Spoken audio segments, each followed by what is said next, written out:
marketers are so disgustingly lazy. So because like affiliate marketers, I remember when I was deep into affiliate SEO, someone just says a niche, they just say it one time and they're like, I'm building the website right now. Like, you are completely missing the point.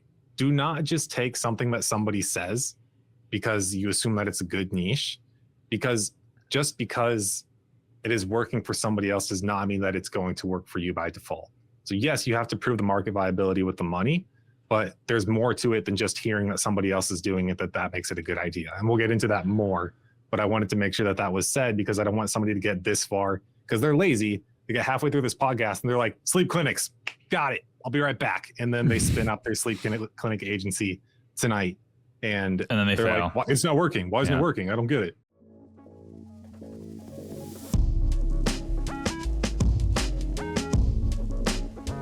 I've been starting crap in some of these digital marketing groups I'm in on Facebook.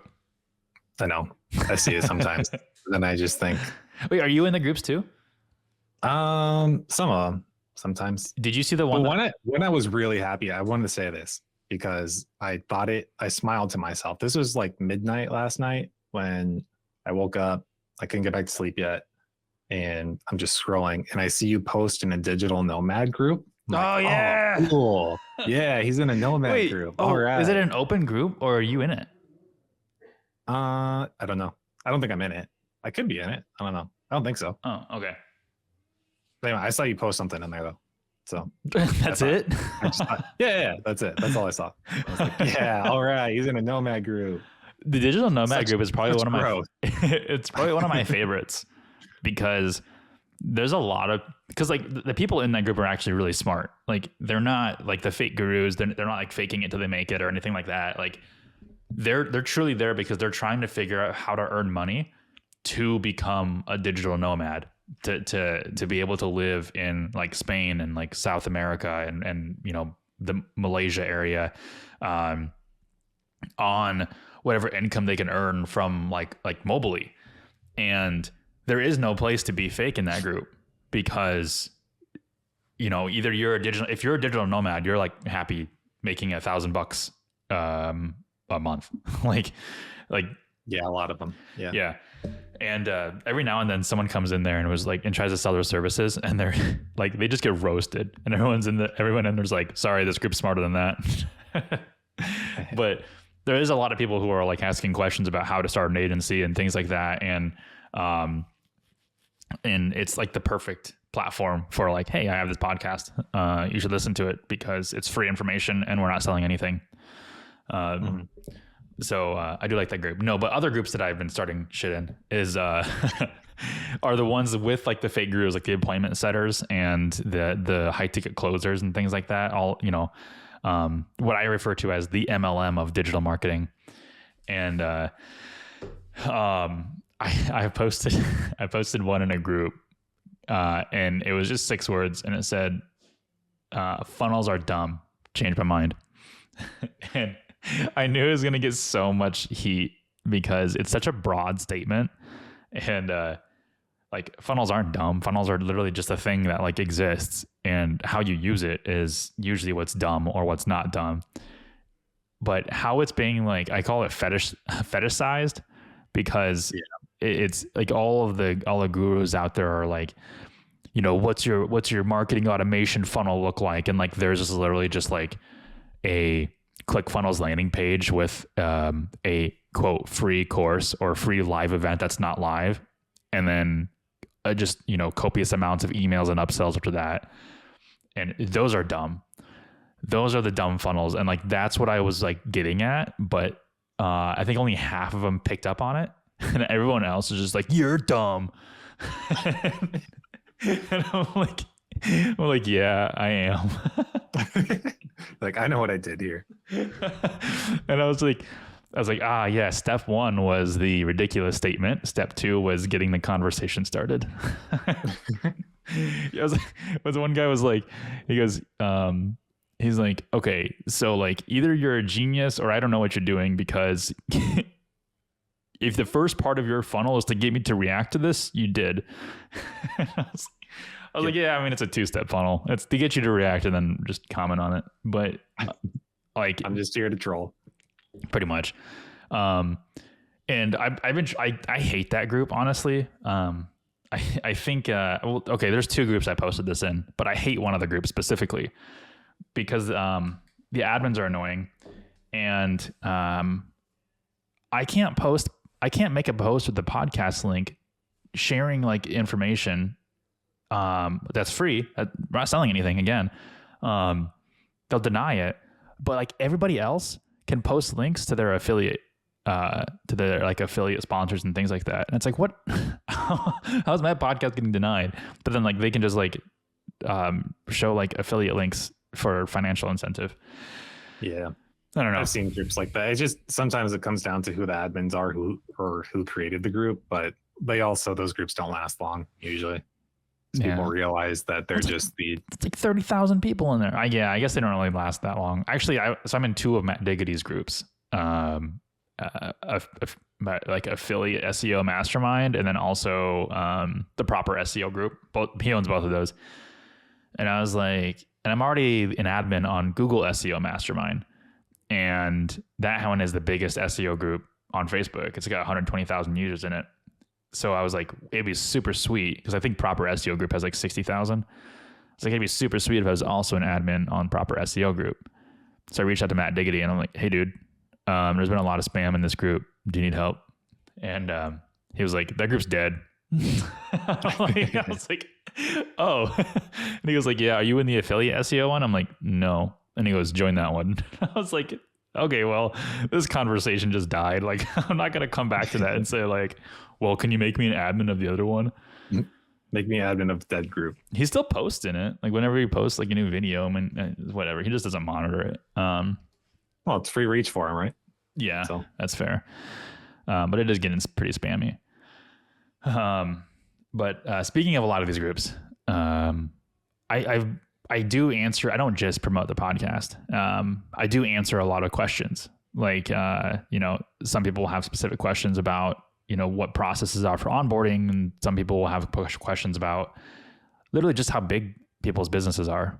And usually the only people to comment are like solo guys doing like 10K a month, which is cool.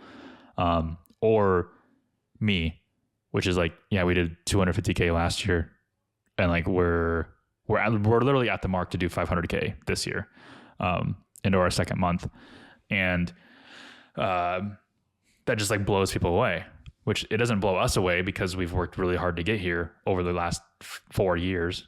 Or I guess 5 years for me, but the one of the biggest questions I think I get from like 90% of the people that reach out to me through just private messages is they don't know what niche to go in. Like they know they need to niche down somehow, just because that's what's being preached in kind of like the whole agency setting right now.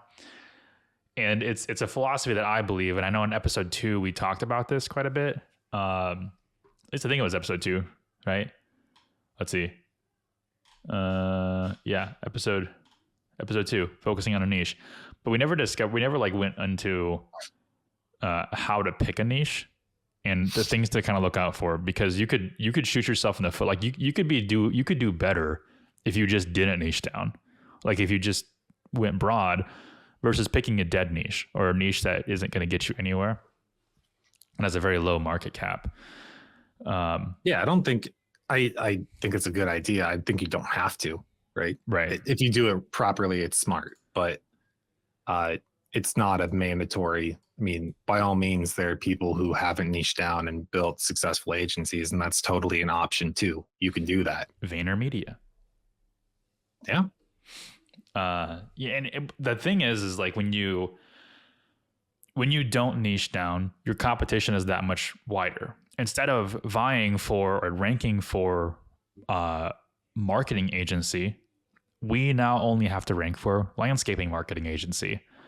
And the competition on that has dropped, and that's why we're number 1 generally. When you look for lawn care marketing company or landscaping marketing company, if you just looked up marketing company, it'd be a very long road for us to get to number 1. Well, unless maybe your market is local, right? maybe you serve local Right. companies and that's your thing. And then in that case, you're competing in the local pack or something like that. That's a But very then if good point. Like your niche could be your local area though. Mhm. Yeah, definitely. That can if you do that, then your business acquisition is probably a little bit different too, because generally speaking, the people I know who focus on that are more involved in the local community, if that's the kind of thing that they're doing. And that's why they want to do it too, is they like where they live and they want to contribute and help local businesses. So maybe if that's your thing, then that's It's also I good. guess that could also be a niche.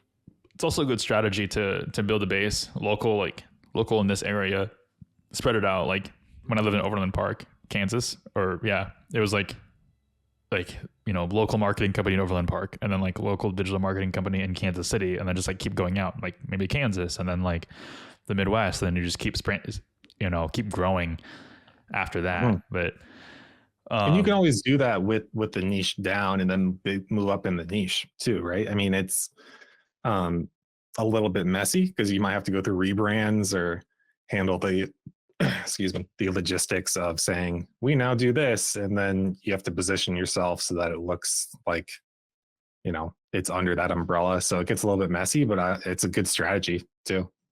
mhm.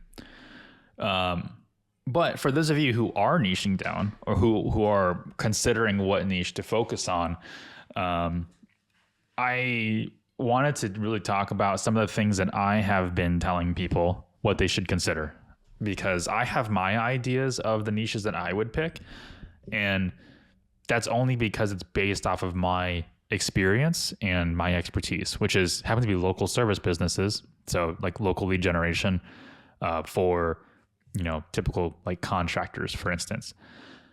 So whenever I talk about different niches or whatever, or industry publications, I usually like default to like roofing or plumbing or HVAC or something like that. It's because it's close enough to landscaping, which is what I know very well. But there's other things out there. I just had a guy message me yesterday who he wants to focus on sleep clinics. And I was like, I've never seen a sleep clinic in my life. Like, how many are there? I have no idea. And he's like, well, my partner actually has experience and history in like sleeping disorders, like not having them, like, cause everybody does, but like, working in the industry. And I'm like, oh, well, that'd be great. And I was like, so the first thing I would do is see if there's like I'm getting ahead of myself, but I'll back up. The first thing I would do is find a forum, like find out where these people who own these sleep clinics congregate, and then, or like what kind of content they consume, and then get into that. And like, I couldn't find anything because I don't know the terminology to use. Like I was like looking up like sleep clinic forums, and like, I just could not find anything. But I could find like sleep clinic magazines. So like I typed in sleep clinic marketing, and I found I was like, oh, good, there's competition, which is a good thing because that tells you that there's a market for it if other people are doing the same thing. But out of the first 4 results, 2 of the results were a magazine that had an article about sleep clinic marketing, which is cool because now he's got a magazine he can get into and get in front of these people. So I was looking up sleep clinic forums, couldn't find anything. Then I was like, hey, I can't find any forums. So like, you're gonna have to do your own research because I don't know, shit about sleep clinics. And he goes, there's a forum for pulmonary services / centers. And I was like, I wouldn't have known to look up pulmonary services. And the fact that you already know there's a forum for it, like, awesome. So like, that just goes to show that I'm not the be all end all thing or person to talk to regarding like what niche you should focus on. But I do have tips and things to think of when considering your niche.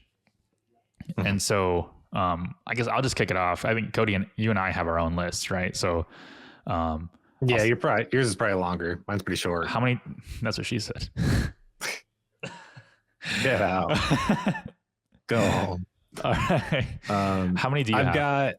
I've got 3 bullets written down. Okay, so I've got 7. So how about I'll start off with 2, and then you say 1. All right. Do businesses in your niche have money? So that was my third one. Well, we're off to a great start then. So I started off with this one because there's a big niche for someone else I was talking to was considering doing gyms. He has 2 black belts, and he has someone who would like a gym that would let him do like Facebook marketing. And although I think that could be good, a lot of gyms, in my experience, don't have a lot of money to be able to pay for a marketer, at least at a decent rate. So you need to do one of 2 things. One, you need to find gyms that have money, or 2, price your services in a way that a lot of gyms can afford you. And which means you've got to go back to the first 10 episodes and you've got to figure out how to provide extra value in the services that you offer at no extra labor, and find a service that is valuable to the client and actually produces results at that low cost. It's not really ideal. And it's just an example because I see gurus out there all the time. I always get ads that say like, we'll bring you like 30 appointments to your gym. Like for some reason, cause I think I'm a gym owner on Facebook. And do you get those ads? No. Why am I getting them? Why does everybody think I'm a gym owner? I don't know. Anyways, I've been getting erectile dysfunction ads. That That's makes what I've been sense. getting lately. Yeah, right. Do you watch a lot of golf? And I get that, and what's the other one? It's hair loss. Like, is this just an age thing? Like, I get hair loss. Am I getting this for an age bracket? Is that what's going on? I get hair loss people quite a my age bit. start experiencing this. That's got to be it, right? I got one time. It was like meet gay singles, like on Facebook. And I was like, this is I weird. got banned soon, probably. What? Because I don't think you can do dating, right? You can't do dating on social. No, you can't anymore. I definitely got this ad to me on social, but it wasn't recently. It was probably just a matter of time. They probably have a system where they sign up, they get their account banned, they get a new account. That's true. It's just cost effective enough. It wasn't recent because I remember taking a screenshot of it and posting it on my timeline, and I was like, what? And like, I just remember being like, I'm literally listed as interested in women as a male on Facebook. Like, how was I even targeted for this? And no, gym owners. Back on track here. But I was gonna say, next time I'm just gonna tag you, like in the next ED ad that I get, or the balding one. Do it. That's what we call a double entendre. When you tag me in an ED ad. Such a bro move. Yeah, it's a DE for an ED. But gym owners. So gym owners, I don't know. They always think I'm a gym owner. So I see a lot of people like in the gym niche, and maybe there is money there. But my first fear if someone was like, hey, I want to partner with you, let's go into the gym industry, I'm like, I don't know about that. Let's see how much money they have first. And that's not just like I want more money. It's like it's seriously is a scalability and a survival thing. Like if your industry doesn't have that kind of market cap, then like, what do you plan to do with this? All right, I'm gonna go my second one because I'm already eating up all your bullet points. No, you're good. I have more to say about it, but hit your next one. No, then say it. Yeah, I think, it's just, you don't get to decide what makes money. I think that's always an important thing. I think about this because I think this is the easiest way I can explain it. If I had a kid and they said, I want to go be an artist, I would say, that's great. You can do that. I would be the parent who says you need a backup plan that is market-based and not dream-based, right? Mm-hmm. You ultimately have to base the money side of things on demand. And if there isn't demand, then it's a bad move. So you can still try to do those things, but again, you're going to be wrestling, or you're going to be fighting the whole time because it's not a proven concept. That makes it a little bit more difficult. But something else I want to throw out too, just because I don't want to forget this. Do not just take any of these. Marketers are so disgustingly lazy. So because like affiliate marketers, I remember when I was deep into affiliate SEO, someone just says a niche, they just say it one time and they're like, I'm building the website right now. Like, you are completely missing the point. Do not just take something that somebody says because you assume that it's a good niche, because just because it is working for somebody else does not mean that it's going to work for you by default. So yes, you have to prove the market viability with the money, but there's more to it than just hearing that somebody else is doing it, that makes it a good idea. And we'll get into that more, but I wanted to make sure that that was said because I don't want somebody to get this far because they're lazy. They get halfway through this podcast and they're like, sleep clinics, got it, I'll be right back. And then they spin up their sleep clinic agency tonight. And then they fail. Like, it's not working. Why isn't it working? I don't get it. I hate the Everbros.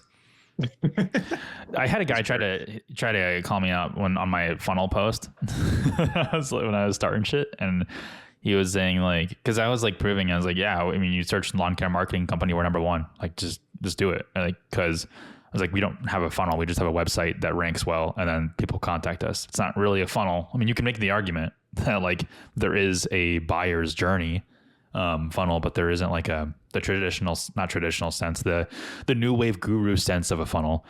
And I was like sharing, I was like, he's like, wow, congrats, you rank for a keyword, or a keyword that gets 2 impressions. Like, I'm like, okay, first of all, your keyword planner says way different things than my search console, because Google's not going to show you things. So I literally took a screenshot of Search Console results and I sent it to him. He uses SEMrush, so he doesn't actually know what's happening. That's a callback to the opening of the last podcast. No, so I sent him a screenshot of that, and it was like over the last 3 months, and like for lawn care marketing company, landscaping marketing company, lawn care marketing agency, landscaping marketing agency, and everything, all like the cumulative impressions were like 10,000, or maybe it was like 6,000. And the clicks were, comparatively, 2%, 2 to 5% through. And he's like, wow, it's still such little clicks or whatever. I'm like, I was like, okay, well, it's generated us $30K a month in revenue. Not necessarily MRR, but like, onboarding and everything like that. And I'm like, and it's not slowing down anytime soon. And so I showed him all his results, and he goes, wow, it's a low competitive keyword. And I'm like, yeah, comparatively, it is a low competitive. That's why we picked a niche, idiot. And he was like, you make me want to build a lander for it. A landing page is what I assume he meant, and outrank you. And I was like, I said, do it. I would love to see that. And if you do it, I will write an article about it in Search Engine Land. And he was like, that's a great bet. Like, I'll take you up on it. And he's not gonna, but, well, he's not gonna do either. He's not gonna take me up on it. And if he did, he want to outrank us. Seriously, go for it. I want to see it. Yeah, I want you to. And if you do it, I seriously will. I will write a case study on it. If you let me in on all the information. One guy goes, he's like, who's going to be the real guy, or he's going to be the guy with the real balls and post their bank statement. And I was like, there's 2 problems with that. Number 1, my business partner will be mad. Number 2, I can just edit the HTML in Chrome and then show whatever number I want. So, I mean, so your next bullet. Yes. My next bullet was, how many businesses are there in that niche? In other words, what's the market cap? So does a business make money? And then how many businesses are in the niche? So you can look up like the market cap of any niche out there. So market cap of gyms in the US, this is going to be a blunder. 30.8 billion. That's a healthy market cap. Let's do landscaping companies in the US. Oh, 176.5 billion. Ooh, so let's do lawyers. Quite lawyers. All right, cool. Yeah. This is fun. I've never done this before. So 367.9 billion. So about double. But a dentist. Do you want to go into the lawyer niche? No, I do not. Okay, dentist. Can't say I do. The company is 135. That's a good one, though. 135 billion. Well, 136 billion. All right. So do some market cap research. Just Google that. Figure out how big it is in the US or in whatever area you're in. And it's a really good opportunity there. So one thing that we do as kind of like a value for working with us is we don't work with competitors, which is going to be like probably a whole other podcast episode. But if we have a landscaping or lawn care business in a specific area, we won't work with one of their competitors. That's just a thing we do. And we have competitors who don't have that clause, who will work with as many landscaping businesses in the area as possible. And in one of our previous episodes about competition is some people probably don't like that. So they want to have exclusivity with a specific agency, and especially with an agency of our caliber, that's a huge benefit. So one thing that Cody and I have to consider is our market cap isn't the market cap of the US. It's how many companies or landscaping companies can we fit in the US that don't compete with each other? And there's like, we could probably get like 6 per state, and then that's it. We pretty much have the whole area. We have other clauses in there. Like if we work with franchise locations, they're void of that. So if we're with a franchisee from like a larger lawn care franchise, we can work with competition of like local businesses. But if you don't have that clause, great. The market cap is your number. If you do have that clause, we've been successful on like $147 billion market cap industry with doing no competition. So this was like the main one I was concerned about when the guy yesterday asked me about sleep clinics. Cause I was like, I've never been to one, never seen one, never heard of one. I have no idea how many there are out there. Mm-hmm. So, that was one thing I wanted him to research. So how many businesses are in your niche? All right. What's yours? Tell me yours. This is the first one I wrote down, which feels like the most obvious. And it's the same thing that I tell college students now when they say, I don't know what I'm going to do with my life. And I know what this is. What do you like? What do you know? That's my 6th one. It's so stupid, but this really is, I think, the number one determining factor. If you just pick a niche because it's going to work on paper, right? You listen to everything else that we say, everything else here. We're like, oh, you've proven that it's, financially viable. You've proven that there's competition. It seems like a good idea. And you just don't care. You don't know it. You don't know anything about it. And you have no interest in it. It's not going to work. It's the easiest thing to just go into something, and you don't have to be an expert in it. You can just be, slightly familiar and interested and want to know more. But the easiest thing that you can do is just go with something that you have some sort of connection in, right? And okay, so I'm just going to roll into the second one that goes with it. And it's, let's say you aren't an expert in one particular thing that's going to work well as a marketing niche. What connections do you have that will give you an opportunity in a niche? Like, do you have family? Do you have friends? Do you have professional connections in your network with some sort of niche that will give you an opportunity to give you a shot? So go ahead. This is why I suggested gyms to the other guy, Marcus, is because his sensei or whatever he wants to call his martial arts dude, teacher,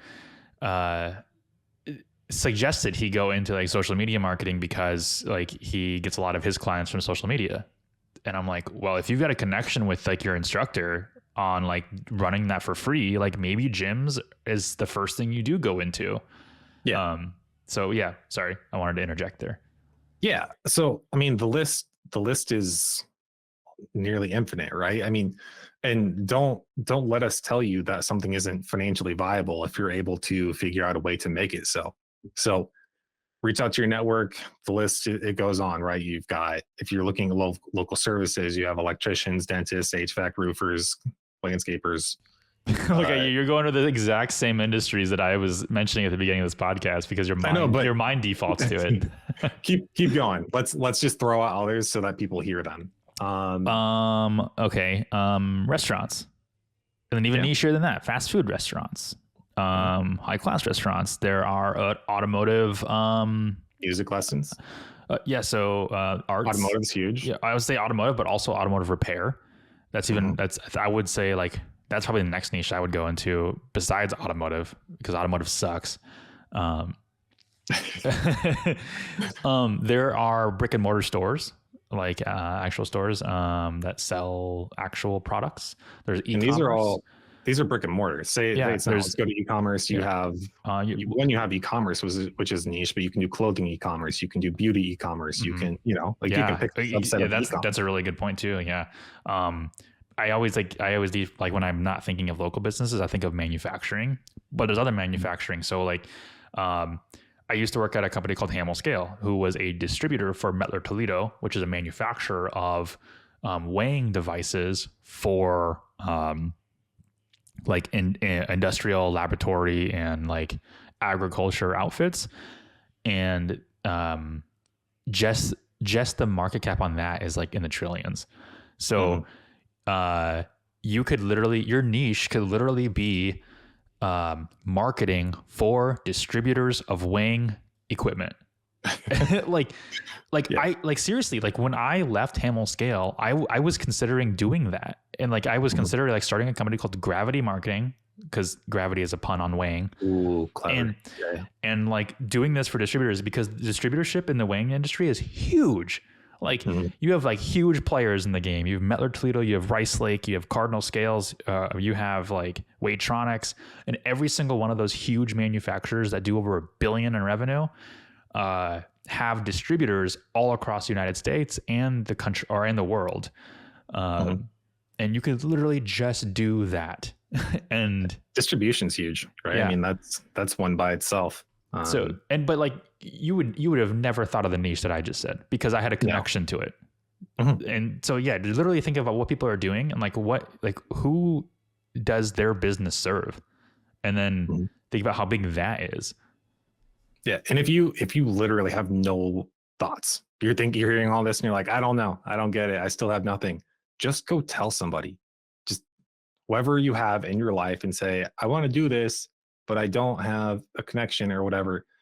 Just keep saying that, and somebody will say, well, I know a guy. I know this woman who runs, she runs a salon, blah, blah, blah, right? Like, you'll find something, and then that's how you can get a start, and then just go from there. But I think that's more important than any of the other things. Other things are important. I'm not going to say they're not. They are very important, but they're all predicated on the part where you have to care and want to do it, and either know a little bit about it, that it gets you motivated, or, gets you in the door so that you can grow into it.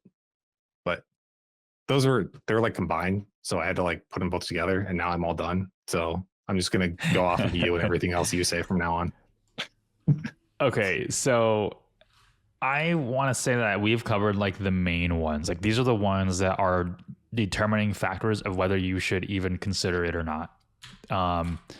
The next ones that I have are not main ones. It's more of going to be like things to consider when you decide to do this, because it's gonna dictate like how you communicate with the clients, like where you get in front of them, and kind of what the churn rate of that industry is, which I'll go into now since I mentioned it.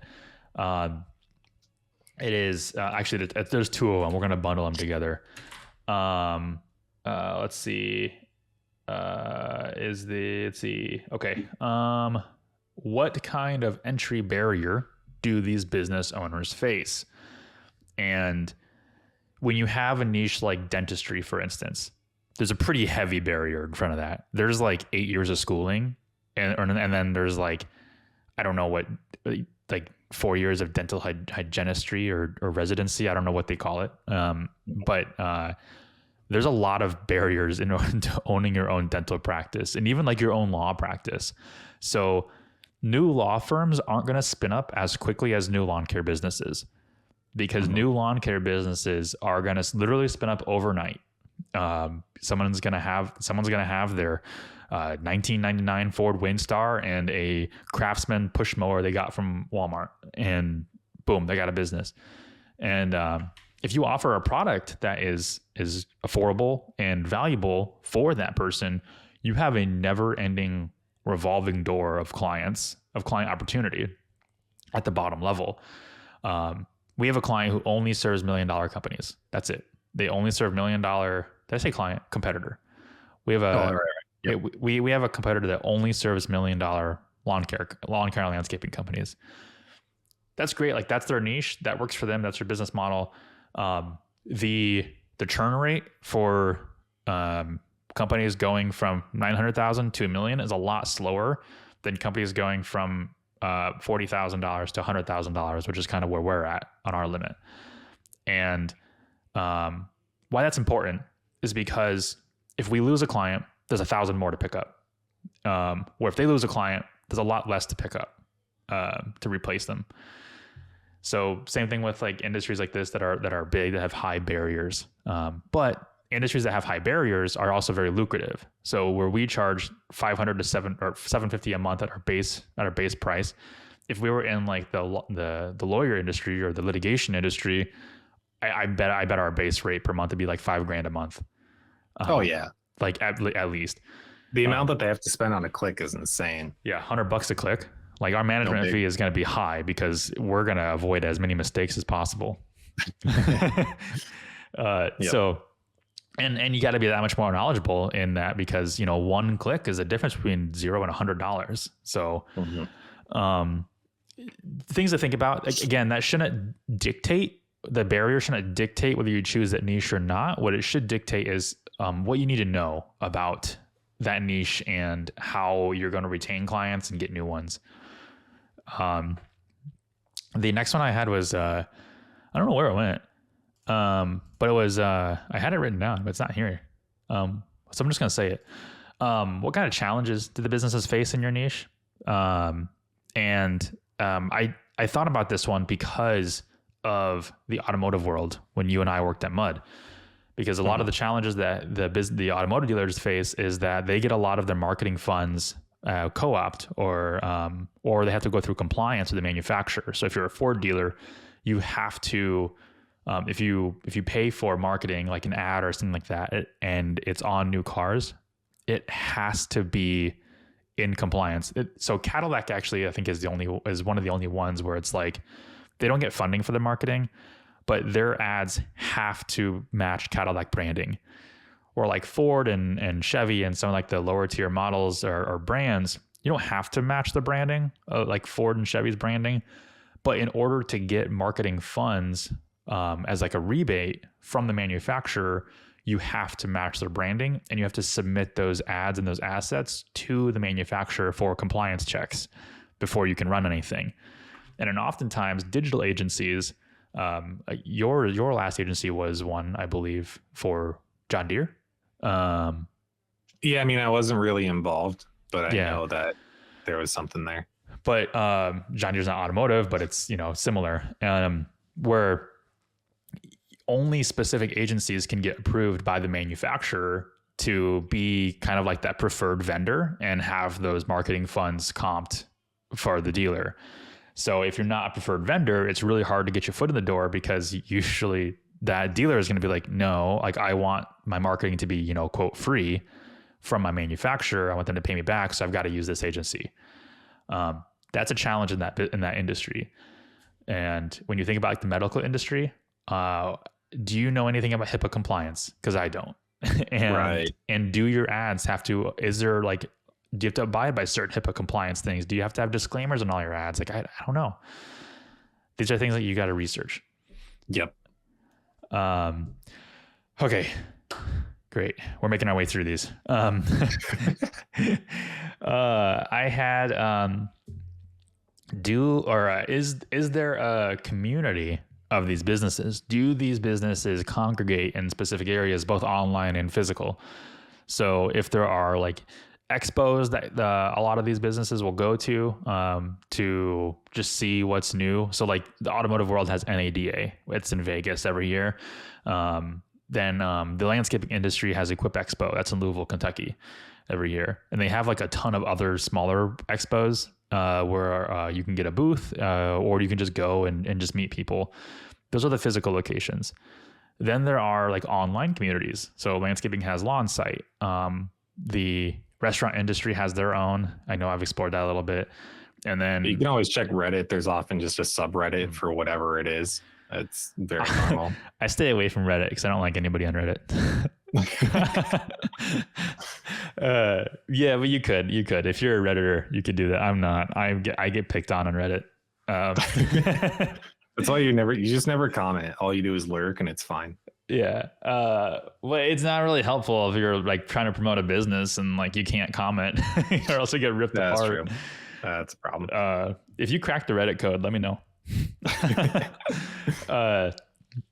But yeah, there's Facebook groups, there's LinkedIn groups. My experience with LinkedIn groups, it's usually full of people like just soliciting their services to that industry. Facebook is a little different. Facebook usually has a lot of groups made by those business owners in that industry.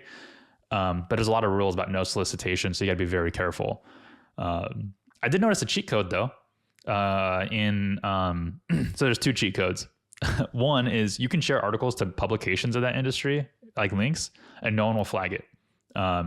So if, let's just say, it's an article that you wrote in that magazine and references your company, it'll go right under the radar and it'll get published. The other thing too is nested links and comments don't get flagged either. So if you comment on a post with a link, it gets flagged.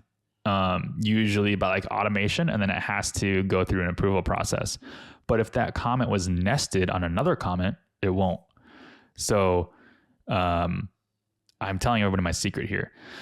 So in a lot of these marketing groups, when I promote the podcast, I always say, hey, I have a podcast. It does this, it covers this and this and this. And then I don't link it. And so people's natural reaction is, what's the podcast? And then when they reply to that, I can then reply and nest the comment and say, here's a link to the website. And it goes undetected every time.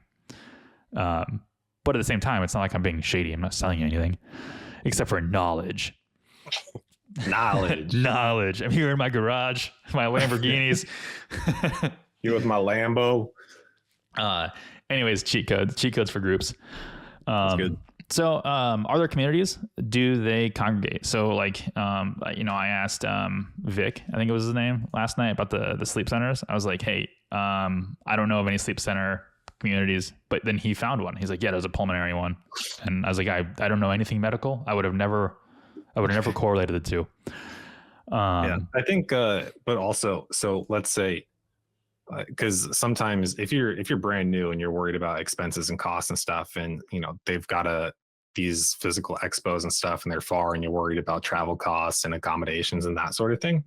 I mean, well, one, the online groups can be a cheap alternative to that, right? Because they often don't cost money. But two, just local meetups. If you decide that your niche is just local, then there's always local business meetups pretty much everywhere that you go. I mean, one, they have a chamber of commerce, but two, they'll also, like, if you just go to meetup.com, they'll often just have some sort of businessy meetup where people get together for coffee in the morning and all you have to do is show up. Right. So it can be cheap or no cost. It can be free. So very cost effective. And also, if it is in person, then I feel like in general,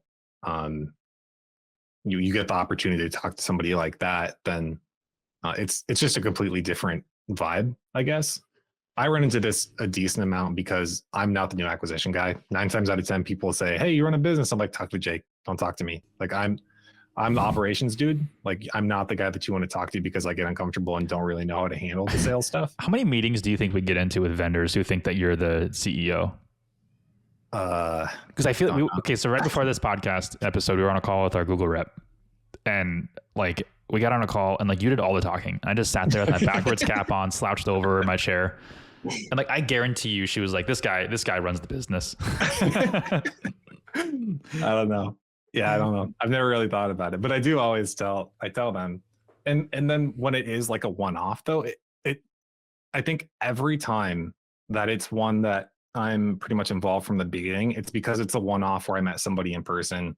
And I told them at first too, I'm like, hey, look, I don't know if this will be a great fit. And they're like, yeah, I don't really care. I just like you and how you work. So I'd like to see if we can work something out. I say, okay, then in that case, we'll start from zero with me involved. But most of the time, I would much prefer if you just talk to Jake because he's the guy who's very good at this sort of thing. So I bring that up because it's a different vibe.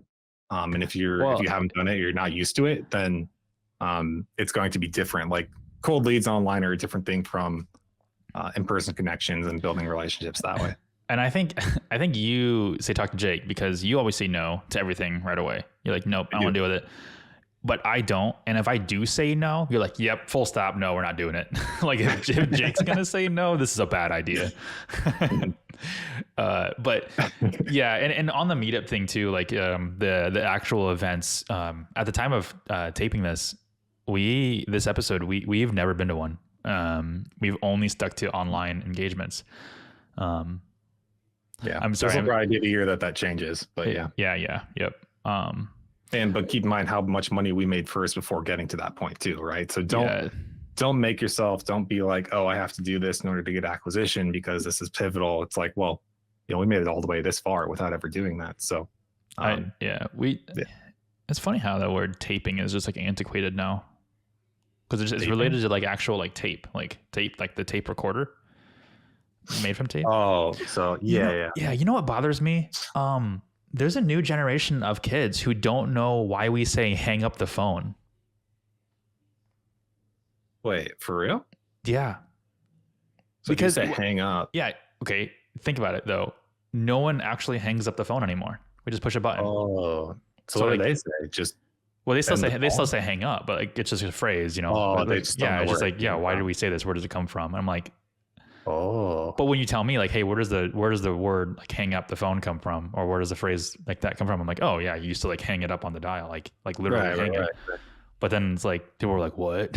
Like, I don't like this. I hate this. Have you heard? I don't know if you've read any of these articles too. I find them interesting though, where everybody's saying how the next generation is so good with technology until they actually get into the workforce, and then they don't realize very simple things like file organizational structure on a computer, because every tech piece of technology that they've had has just been, it's not something you have to organize or navigate. It's all user navigation, but there's not, I need to organize my files in this particular way or install this place in this folder. Like they don't understand the layout of how the systems work. They just know how to get around them. No, so they're saying that the new generation will need like training similar to the way that the older generation does. We don't need it because we grew up with it. Like I remember just like right clicking and be like, new folder, neat, like I remember doing that, or just like scribbling in paint and being like, save, what's a file name, and that sort of stuff. But they've never had to really do that. It's all just automatic, especially when it comes to mobile devices. So yeah, I don't know. We'll see if it becomes an issue for us later on, but I find it interesting. Well, I've found out that we've had to teach people how to write emails. That was weird. Yeah, it was weird, but I guess it wasn't surprising because I was also one of those people who was like, I don't get it, but how do I do this? All right. You got more? Yeah, I have one more. So community business. Well, okay. The last one is if there isn't a community of the businesses that you can find, like if you like, for instance, the medical field doesn't seem to have a ton of communities, mostly because they're like usually locked down behind paywalls and like actual accreditation, barriers. Then, what kind of content do they consume? Are there YouTube videos? It sounds like an old person there.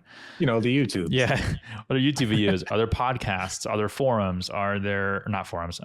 We just covered that. Are there like publications and magazines you can get into? So when I was looking up the Sleep Center stuff, the first thing I noticed was publications like crazy. Sleep Magazine, right? And it was like literally dedicated towards like people who own sleep clinics. Sounds kind of fun. Yeah, what's the sleep clinic industry? Like a sleep magazine. Like, oh yeah. What am I going to learn there? Yeah, like from a business. How to sleep. Yeah, and some of the articles were cool too. It was like how to increase client acquisition to your sleep center, and I was like, this is neat. Oh, it's not something I would have thought of. But think about what kind of content they consume, and our primary acquisition channel is usually groups, and just being involved in the community. The secondary acquisition channels are going to be like, actually, I'm going to take that back. Our primary acquisition channel is SEO. But right. If you're not as great as SEO, like let's say you're a social media marketer, for instance, then your primary acquisition channel would likely be our second acquisition channel, which is groups and community engagement. It always makes sense that your primary number one acquisition channel is the thing that you're best at. Yes. Right. I mean, I've got that would fundamentally make sense that the way that you get clients is the same thing that you do for them. Exactly. So. Except, nobody does that now. Everyone's always like, I think LinkedIn is like the big one now. People are like, oh, LinkedIn cold outreach with LinkedIn Sales Navigator. I'm just like, no. Yeah. Why? Yeah. If you want one client at every 1,000 messages you send, I guess. But like, just next time I get a LinkedIn message, I'm gonna respond positively, just as if whatever they were giving me was exactly what I needed at that time. Throw them through a loop. Yeah, because I get it all the time, and I say nothing, I never respond. But if I do, I'm just like, no thanks. But now I'm gonna be like, you know what? Thank you, Sam. This is exactly what I needed at this exact moment in my life. I am so glad that you sent me this email or message, and I have no idea who you are. I did, please tell me how I can give you $1,000 right now. I did respond positively to one because he was like, hey, have you ever considered trademarking your business name? And I was like, actually, yes, I have, but I haven't taken action on it. I'll keep you in mind. Yeah, I was like, we actually like got me there, but like, he didn't, because I didn't buy anything. Usually when people solicit to me, I've posted this on my Facebook too. People solicit to me, like the first thing I say is, hey, nice offer. If you're looking to grow your agency like we grew ours, here's a link to our podcast.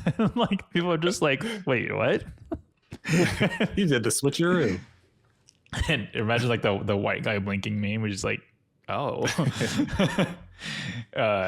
No, but that was my last one really. It was what kind of content people consume in your industry. And if you can't find any groups, you can't find the content they consume, maybe you should consider a different niche. Or you don't know how to like, a good one is the weights the distribution centers or distributors for the weighing and measurement manufacturers. I worked in that industry for 4 years, and I don't know of a publication they subscribe to, maybe besides like, general contracting and manufacturing. Like I don't know of a specific weights and measures one. And then I also don't know what forums they're on. Like I have no idea, but I know the industry and the amount of distributors out there is just massive. So, but I also know how to get in contact with them too. And so maybe you don't have content. You can't find the content they consume. Maybe you can't find a forum or a group that they congregate, but you know how to reach out to them because you have a personal connection to this industry, as we mentioned earlier in the episode. All these are viable. Don't take all of everything we say to heart. A lot of these questions that we're suggesting are things to just get you thinking about your niche in a way that you weren't thinking about it before. Maybe you just stuck to like contractors or local service businesses like we do, but there's so much more out there. And yeah, that's for real. Yeah. That's all there is. And know and understand that, look, this is going to take a long time, especially if you're doing it well, that this will take years, and it should. Because you don't get to just come in and say, I'm going to market for these people who I'm not connected with at all. That's one of the benefits of going with what you know, is you probably have those connections. You can contact those people and that sort of thing. Like you can cut down on years if you're already networked in that group, as opposed to saying, okay, I'm going to go for this thing. I have no idea what's going on with it, but I'm going to go become an expert. If you do that though, I do this all the time, and people, when I tell people, they're like, you can't do that. I'm like, well, I did. I do. So you can, because that's what I do. If I want to know something for which I know nothing, I will just go find the person who knows about it and bug them and say, hey, you're really cool. Will you tell me about the stuff that you know? So I would find out, find their email, ideally, right? Because that's the world that we're in. That's the world that we're in now, is it's primarily starting with email. So that's where I would start. But then if I don't get a response, like I will try to call, maybe not them directly, but like their assistant or something, and say, hey, I sent them an email. I'm serious about this. I'm not trying to be a weirdo spammer. Like I genuinely would like to talk to them and learn about the things that they know. Like when you are nice and you're well-intended and you just want to do good things in that way. And those other people are also well-intended, and they understand that, you know, you're not trying to waste their time or just annoy them, but you're genuinely curious. They help you, right? So if you are curious and you want to get into something, just go find that person who will give you that opportunity and that chance. We've talked about this before, even with like employees and stuff. Like, I don't care what experience and stuff people have, because I basically, when I started, I said, I was like, I'll sleep here, right? I mean, I can't remember if I exactly said that, but the equivalent of it, right? Like, I will make this my life. And if you come with that kind of energy to an industry that you aren't familiar with, or one that you, especially if the one that you are, then you're absolutely going to crush it. So do that. I recommend it. Yeah. Yeah. Actually, no, I did. I had a little more to say to that. I can't remember exactly what it was, because it was such a great speech that you gave. But yeah, there's a billion niches out there. If you aren't creative with how you pick it, I mean, you're going to get into a niche that already has a ton of competition in it, and you might not even like it. So just stick to the niches that you enjoy. Man, I had something great to say and I lost it. This is my ADD. Yeah, my bad. My ADD got to me. But let me sit here for a second, see if it comes back. I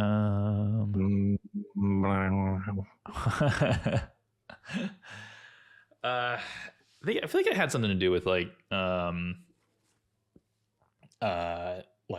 how we like picked our niche, and I was like, oh yeah, I remember. Okay, cool, got it. Came back to me.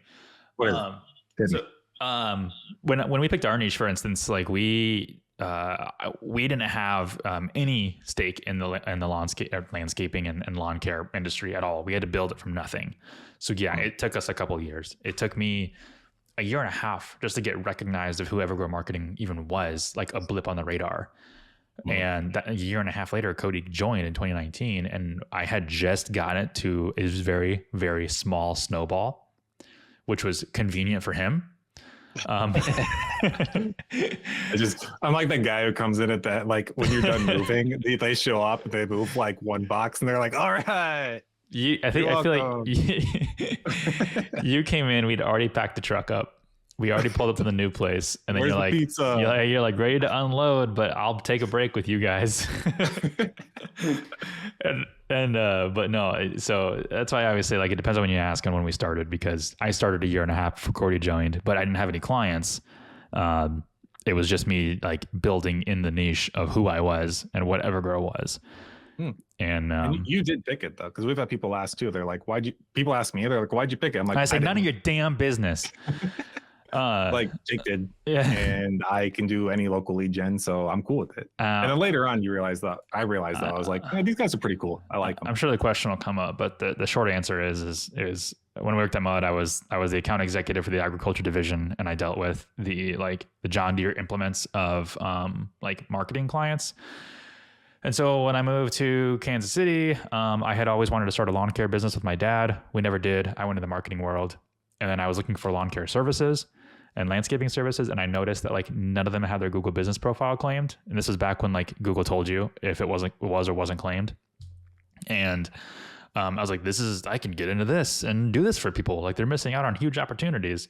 And I also kind of had like a somewhat background to it. And boom, there you have it. Evergrow Marketing. 5 years later, wow. $500,000. So, well, that's all I had. Cool. All right. One today. Huh? It was. That's what she said. All right, everybody. Thanks for listening again. We'll see you next time. See ya.